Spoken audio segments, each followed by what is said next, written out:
On this planet, apart from the population, the number of Alzheimer's patients is continuously increasing. Even, we are pretty much sure that right now, 1 in 9 US senior citizens may have been diagnosed with this condition or suffering from some sort of dementia problem.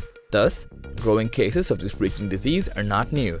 In fact, according to CDC, 5.8 million Americans were living with Alzheimer's disease, which is expected to nearly triple to 14 million by 2060. So far, health experts have done countless experiments to find a cure, but unfortunately, every attempt has failed due to the complicated mechanisms of this disease, which is actually one of the biggest reasons for not having any clinically approved drug that can act against it, and almost 2 decades have passed.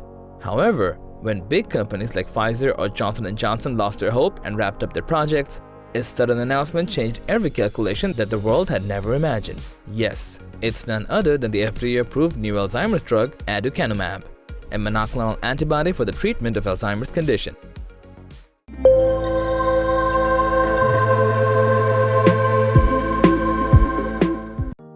After the announcement, like you, every US citizen might have thought the era of Alzheimer's severity was going to end very soon.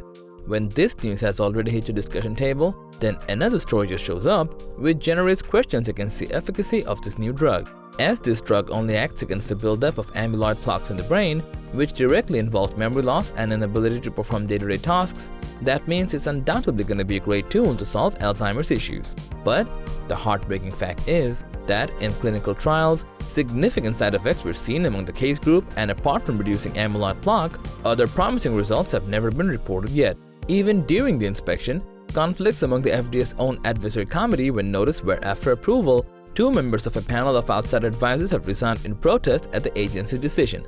Moreover, among all these bad pieces of news, Medicare's sudden announcement of limiting the drug only for trial patients changed all the scenarios that Biogen never hoped for.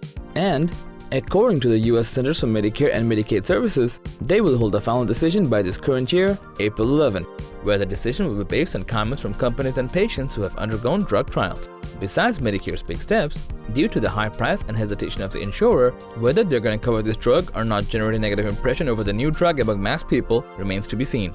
And as expected, common scenarios like down-regulated share price of Biogen were noticed. So, does that mean, like others, Medicare doubts the FDA evaluation process too? Right now, every eye is on Medicare's April 11 decision. Does this new drug only remain as an experimental object, or will it pass the evaluation process?